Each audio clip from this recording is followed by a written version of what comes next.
పాల్గొంటే ఒక రైతు నన్ను అడిగిండు ఇప్పుడే, శ్రీనివాస్ అనుకుంటా, ఏమంటుండు, వానకాలం రైతు బంధు చేస్తారా అంటుండు.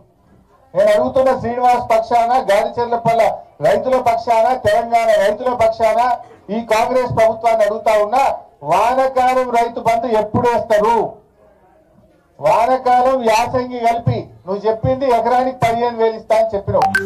15,000 వేస్తావా వేయవా? నిన్నేమో కొత్తగా కోత పెట్టి 6,000 అన్నావు. పోనీ 6,000 అన్నా వానకాలం 6,000, యాసంగి 6,000, 12,000 వేయాలి కదా. 12,000 రైతు బంధు ఎప్పుడు వేస్తావు? కేసీఆర్ ఉండగా బరాబర్ 4,000 అంటే 4,000 వేసిండు, మళ్ళకెళ్తే 5,000 అంటే 5,000 వేసిండు. నువ్వు 7,500 అన్నావు.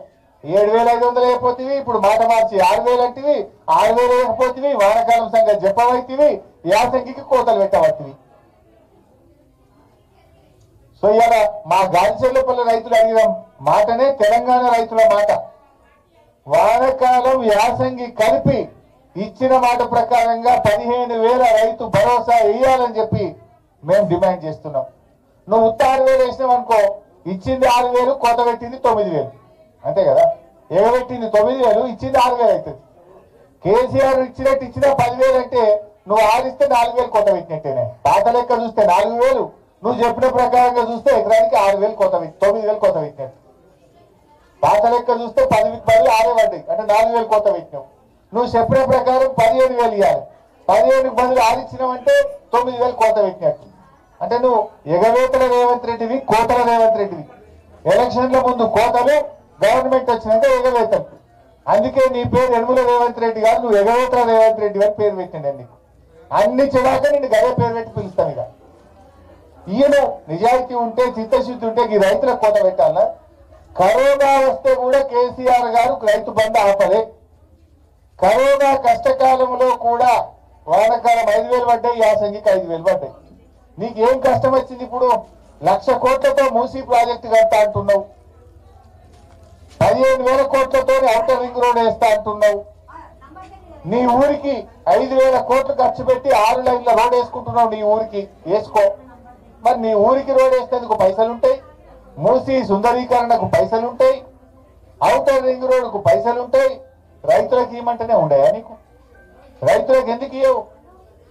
వెంటనే రైతులందరికీ రైతు భరోసా, వానకాలం యాసంగి డబ్బులు ఇవ్వాలని చెప్పి మేము ఈరోజు డిమాండ్ చేస్తా ఉన్నాం.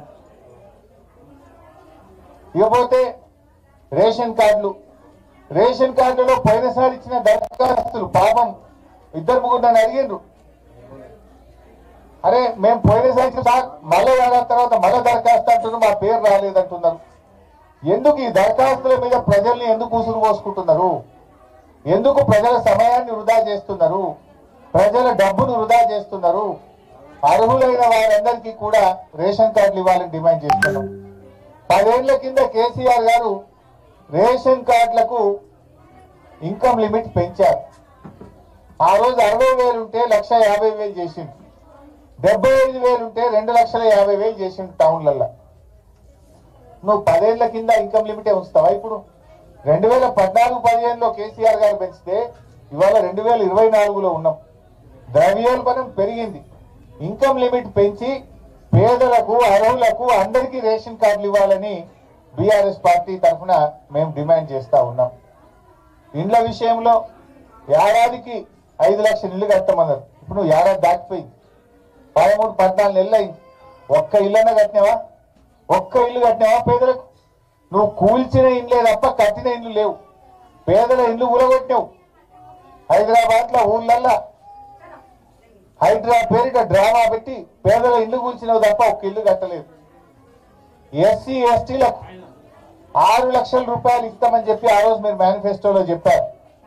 అందువల్ల ఈసారి మంజూరు చేసే ఇండ్లలో ఎస్సీలకు, ఎస్టీలకు 6 లక్షల రూపాయలు ఇచ్చిన మాట నిలుపుకోవాలని కూడా బీఆర్ఎస్ పార్టీ పక్షాన మేము డిమాండ్ చేస్తా ఉన్నాం. వ్యవసాయ కూలీలు ఇందిరమ్మ ఆత్మీయ భరోసా పేరిట ఇవాళ అందరికీ మేము కూలీలకు సహాయం చేస్తామని చెప్పాను. ఇవాళ కొందరికీ అంటున్నారు. వ్యవసాయ కూలీలు ఇవాళ గాడిచెర్లపల్లిలో ఒక అమ్మ అడిగింది నన్ను. ఆ అమ్మ పేరు భాగ్యమ్మ. భాగ్యమ్మ అనే ఒక మహిళ ఇక్కడే గాడిచెర్లపల్లిలో నన్ను అడిగింది, నాకు గుంటడి భూమి లేదు, నేను కూలికి పోతా, వ్యవసాయం కూలికి నాట్లేయడానికి పోతా, నేను మున్సిపాలిటీలో ఉన్నా అనే పేరు మీద ఉపాధి హామీ కార్డు లేదనే పేరిట నాకెందుకు ఆత్మీయ భరోసా ఇవ్వరని ఈ ఊర్లో భాగ్యం అడిగింది. ఇప్పుడు నన్ను నేనైనా అడుగుతా ఉన్న కాంగ్రెస్ పార్టీ, ఉపాధి హామీకి వ్యవసాయ కూలీకి ఎందుకు లింక్ పెడతా ఉన్నారు? ఇది మోకాలకు బోడగుండకు ముడిపెట్టినట్టే, మోకాలికి బోడగుండుకి ముడిపెట్టడం. మీరు ఊర్లలో గ్రామ సభ పెట్టినప్పుడు నిజంగా భూమి లేని వాళ్ళ కాదా, కూలికి పోతారా లేదా చూసి వాళ్ళకి వ్యవసాయ కూలీలు ఇవ్వాలి. మీరు ఇవాళ ఉపాధి హామీ కార్డుతో ముడిపెట్టి 20 రోజులు పనిచేస్తేనే ఇస్తామని ముడిపెట్టి, రేషన్ కార్డుకు ముడిపెట్టి, రకరకాల సాకుల పేరు మీద కోతలు పెడతా ఉన్నారు. రాష్ట్రంలో 1 కోటి మంది కూలీలుంటే కేవలం 6 లక్షల మందికి మాత్రమే ఈ పథకం ఇస్తామంటున్నారు. అంటే 6 పైసలు ఇస్తున్నారు, 94 పైసలు ఎగబెడుతున్నారు. 6 పైసలు ఇచ్చి ఇక మా పథకం అమలైపోయింది అంటున్నారు. కోత పెట్టిందేమో 94 పైసలు, ఎగబెట్టింది 90 పైసలు, ఇచ్చింది 6 పైసలు. ఇది మీ కాంగ్రెస్ పాలన. ఇప్పుడు భాగ్యమ్మకు మీరు ఇచ్చే సమాధానం ఏంటి? భాగ్యమ్మకు గుంటడి భూమి లేదు, కూలికి పోతున్నది, ఎందుకు ఇవ్వవు భాగ్యమ్మకు అని మేము అడుగుతా ఉన్నాం. అంటే ఎన్నికలప్పుడు మీరు మాటలు చెప్పారు, ఇప్పుడు మాత్రం ప్రజల్ని మోసం చేసే ప్రయత్నం చేస్తున్నారు. సో ఇలా ఏ పథకం చూసినా, రుణమాఫీ చూస్తే 30 పైసలు అయింది, 60 పైసలు, 70 పైసలు ఇంకా కాలేదు.